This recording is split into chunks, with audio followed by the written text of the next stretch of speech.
Hello all and welcome to this video. Today we're going to be simply breaking down GU and GJ captures that we got yesterday. Quite simple entries, to be honest. We was looking at fundamental details, we was looking at the technicals, and everything just seemed to align. So we just sniped the trade. Simple as that is what you do.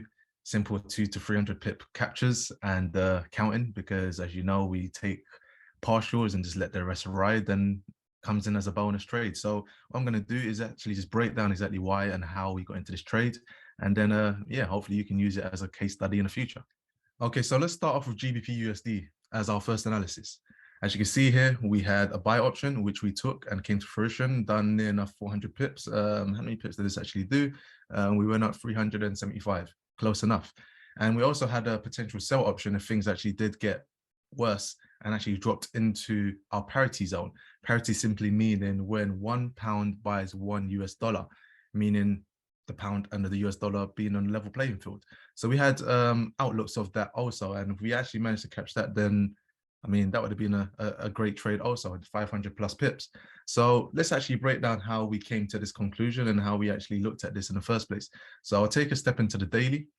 On the daily here, okay, you can see where we dropped off from last week. Okay, last week when that news came out about the tax cuts and all those kind of things, again, the confidence in the pound literally just dropped, because again, when you start thinking about the tax cuts and the loans and everything that's needed to actually make that happen, you're just thinking, how's the tax going to, I mean, how's the debts going to get paid back? Which is why, again, yesterday was very interesting, because we start seeing news articles. I mean, first we start seeing things like this, like Think ING talking about GBP buying time with the pound. So we saw this, when did this actually come out again? This came out on the 27th. So 2 days ago. So we started seeing those kind of talks about the pound bouncing back, and we're getting clues of things happening. So we started looking into that. We're thinking, yeah, it makes perfect sense, because when we look at our charts, we can actually see that the pound needs to bounce back. We need to kind of capture some supplies and tap into them before we actually drop lower. And I was looking at prices up here, didn't quite get into the zone that I wanted it to drop into parity.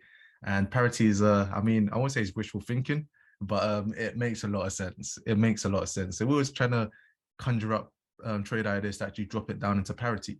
Fortunately, didn't quite get the entry that I wanted, but we watched this kind of just tank down. So I said to myself, I'm very determined to get back up into there somehow and get another sell, and then we'll see what happens. But anyway, we know regardless that we're looking at these kind of levels on IPAs to be filled, and we want to just capture something up in here before we actually tank down again, and then we'll see what happens. So those are the thoughts in our heads, and we're talking about this on our Tuesday session.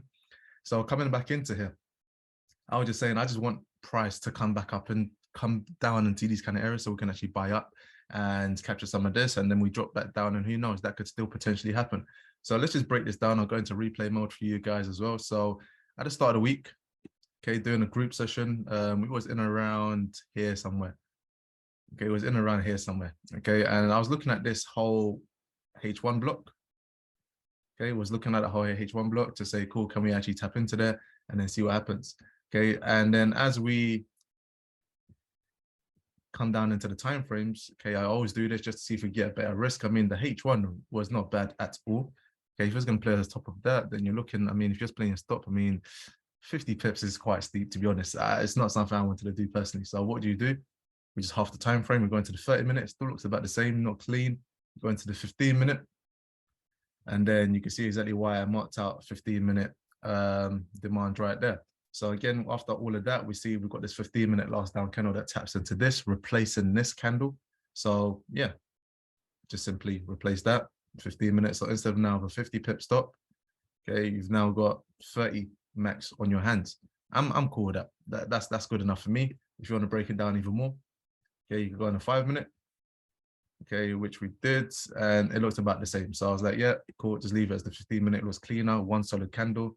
That's good enough for me. And then we go about our business. So after reading all these kind of news articles, on the 27th, you can see again, pound trying to buy time. Okay, then get this kind of article that came out yesterday also. Okay, better late than never, the Bank of England rise gilt markets rescue. And again, gilt simply just meaning another word for bonds, basically. If you don't know about bonds, then again, that's something that we're educating on also. So again, bonds are basically just buying up debt, government debt. Okay, and then you get a percentage back on buying the government's debt and helping them out. Okay, that's simply what gilt and bonds basically equate to. So we start seeing all these kind of articles. I'm not going to read through it. But again, this is where the fundamentals is coming in, where you have to understand what you're looking for and what you want essentially from the trades and from the market. So you're reading all these things and you're getting that vibe that, you know what, there could be some potential buys. So when you're coming back into your markets and you're looking at this, and I remember news came out yesterday also, this is currently in 15. Okay, where did the news kick in? Boom, the news kicked in right there. Okay, so yesterday the news kicked in at 11. Okay, it was just speech about, well, it was about this basically. Okay, it was about this, about the bonds being bought up. Okay, and yeah, once we see that, we saw that, boom, it created even more liquidity here. Okay, create even more liquidity past the previous days. So we're thinking, then it starts dropping down. Then when it starts dropping down, straight away, my thought process is, wait a minute, we can actually get this play. Okay, we can actually get this play. And at that time, I believe someone, Joe, who was it? So I was talking about GN, that's when that GN kicked in. So that was another trade. I didn't set a sell limit on this one, unfortunately, but that was a clean trade. And then Joe says, yeah, bank stepping in to buy the bonds. And then, yeah, I was like, boom, I'm already in. Okay, so when you start understanding the fundamentals and putting these kind of things together, you start to understand why we're taking this trade and what we want from it. And really knew that simply, if we took a buy from here to target this high minimum, we're getting about 300 pips. That is a very good day trading. Very good day trading. Okay. And then when you start bringing other factors into it. So again, we already knew we've hiked our interest rates recently. When I say we, I mean GBP. So we hiked our rates onto 2.25. And coming into the next hike, we're looking at potentially 150 basis points. I mean, I know that sounds wild, but it's being rumored right now, which is another reason why when you look at our charts, you start to think, is there buys coming in? Because when you start looking at, again, when you're looking at fundamentals, it's always the saying as buy the rumor, sell the fact. So again, when you start seeing all these kind of things, you're reading all these articles fundamentally, okay, you're coming into here, you're understanding what's the interest rates. I mean, I'm going to update this once the New Zealand round finishes, which is going to be next month.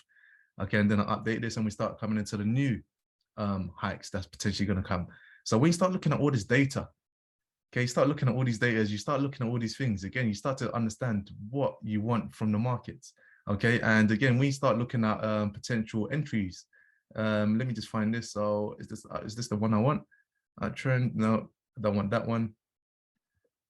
No, let's just go back from that. What do I want? I'm looking for order upflow. That's the one. Okay, so again, you get this picture that we always come across. It's always the same thing over and over again. It's the same thing over and over again. So again, we got some partial liquidity wipes here. We already understood that we got these highs over here. You start seeing all these kind of things. And then from there, you're just like, cool, what do we expect to happen? Because usually when we do create a high, we've done a liquidity wipe, okay, we expect this kind of up move to take out the highs. And that's near enough exactly what we got. Okay, so when I hit play here, okay, got the entry, clean. Okay, boom, we've taken out the high. That's it, done, 300 pips. 300 pips in a bag. And then again, if you watch my previous video when I was talking about trade management, okay, you take 80% partials there, leave 20% running, or who knows, maybe take even 50% partials and leave 50% running. Because now you've done your objective, you've secured a bag, taken partials, you've got money in the bank, you've moved your stop loss into profit. Now you can just watch this trade do whatever it wants to do. Okay, so coming into today, okay, this is all yesterday's price action. So you've got Tokyo, okay, Tokyo plays out, and then you got today's price action where we've came back up, and then here we are now. Okay, so now you can literally just comfortably just watch this price action play out however you want it to. Because what have you done? You've taken some partials here, 50%, 80%, 90%, who knows? Take whatever you're comfortable with. You secure the bag, stop loss and profit. It's impossible for you to now lose this trade, and you just let it play. Okay, so now we're just sitting here. I'm just waiting. I'm just thinking, cool, what's going to happen next? We've taken out the highs now. Near enough trying to challenge this New York high here, and we've got another one here now. And then now we've officially taken out Tokyo session. So we've taken out both sides now. Okay, we've taken out Tokyo session low. You're going to potentially go an entry here again. If you watch my last video about trade management and Asia sessions, then you will see exactly how to enter this. Again, take out the lows. This happens nearly every day. Take out the lows, find the entry after the lows, and then you take out the high. I mean, again, simple trades. From there to there, taking out the highs, another 100 pips. So just from that trade yesterday to today, I mean, that's a simple, near enough 400 to 500 pips right there on the table. Okay, simple enough breakdown, right? Simple enough breakdown. And then with the other one we captured, which was GJ. Okay, exactly the same thing again. So just like GU, we wanted to do the same thing with this. So again, the news came out, and let me just go into the smaller time frames. Okay, so we had the news coming out. Okay, near enough identical to GU. Okay, we took out these highs here. Okay, came into this candle, tapped it quite beautifully, very cheeky entry. And then we dropped. And again, simply like GU, like I said, dropped down into the 15-minute. The 5-minute was okay as well. But again, this stood out for me. So I was like, yeah, I'm happy with that. Okay, stop. Okay, maximum. Yeah, you don't need that much to actually get into this. So it came into this 15-minute, and then boom, we tap off that, and simply like GU, off we go. Okay, again, 400 pips, just like that, done. And the target was just simply taking out these highs, or this high specifically. Okay, 400 pips like that, just done. Clean, in and out. Okay, this is how you can just simply break down the chart. You don't need to make it complicated to actually get into trades. And then you ask yourself, cool, what is price trying to do right now? And how do we actually make this happen? So again, like I said to most of the team on our team call, I was saying, where's the pound going right now? After this big drop last week, we need to recover. Okay, we've taken out various lows. We've taken out liquidity right there, which has done this. This is a daily demand that I wanted price to come into, didn't quite reach there, but now we've done all of this liquidity right. I need to change this. Okay, we've done this here also, taking out liquidity there, short this gap, and taking out liquidity there. I was like, there's only one place this needs to go now, which is cover up all these IPAs, come into this remorse area at least. Okay, and then we've got a supply candle there, and we've got another supply candle there that, I mean, I would prefer as we've taken out liquidity. And then who knows, maybe we drop even further down. But right now, the pound is for at least a short term, and we say tactically on a fundamental terms, to actually come back up, rebalance, and then we'll see what happens from there. But again, we still know there's still liquidity sitting above here. My long-term view for this, a very ambitious one, but my long-term view for this is I wanted price to come at least down into these areas, and then from there we kick on. Because I mean, the pound makes a lot of sense to kick in fundamentally. Okay, it makes a lot of sense to kick in fundamentally to recover. Okay, I mean, we're not seeing the signs of it quite yet. Okay, you're not seeing the signs of it quite yet, and we need a little bit more. But let me just show you this as well. GBPUSD, I need it on IDC. So on IDC, and again, I've been screaming this for about 2 years, 3 years, maybe even more. Okay, but on IDC, which is probably one of the best brokers, because they've got, I don't know why or how, but they've got probably one of the best data servers. They've got information onto like 1970s and things like that. So again, you might not see this on your various other GBP charts, but if you go on IDC, the broker, then you get mostly a lot of data that goes way back, and I like to look at that. So yeah, we haven't got any data past that that's lower than this. So we've actually done a liquidity run on the 1985 lows. Again, this is 1985, okay, and it does a low liquidity run on that. So from there now, I mean, again, like I said, very ambitious. Technically, this is what I love to see, and we're still, I mean, we're floating around parity still. Who knows if we're still going to get parity? This is why we're buying for now, just seeing if we get any sales, and then maybe drop into parity, and then from there we get big rallies into this supply and that supply over there. I mean, very ambitious, like I said, but I mean, what goes up must come down, and surely what goes down must come back up at some point, right? So very ambitious, like I said, but if we could get something like that, it'll be ridiculous. So right now, why is this important? We've taken a 1985 lows, and then now we're starting to see price kick in. So liquidity run has happened on those 1985 runs, on lows, sorry. And then, yeah, now we're seeing price kicking in. So even though I've closed out 80% of the trades on GU and GJ, I'm still holding 20%. I'll be interested in newer entries to see if we could actually get another buy, and I'll load up my lot size again. So it'll be more in and around this area to see if we can actually load up another buy, and then we'll see what's happening. But it is Thursday. We're coming into the kind of weekly cycle end. And then, yeah, I mean, we'll see what can happen. So when I say weekly cycle end, this is what I mean. So when we're looking at that, we expect these kind of things to happen. So again, Thursday pushing to a weekly point of interest. Again, we've kind of done that by running these highs. And then Friday, 20 to 30% of the weekly move to pull back. And then we get ready for the next week to start all of this all over again. So that's just a quick breakdown of just GU and GJ from yesterday. I mean, there's various other pairs that I've been in, which I'll probably do a separate video for, something like USD/JPY where I've bought from here, and maybe do a separate video for that. But yeah, very, very good week so far, just based off GU and GJ doing its thing. So I'm quite pleased. And Euro USD was another one, not one that I specifically trade, but again, same situation, just because the DXY was dropping.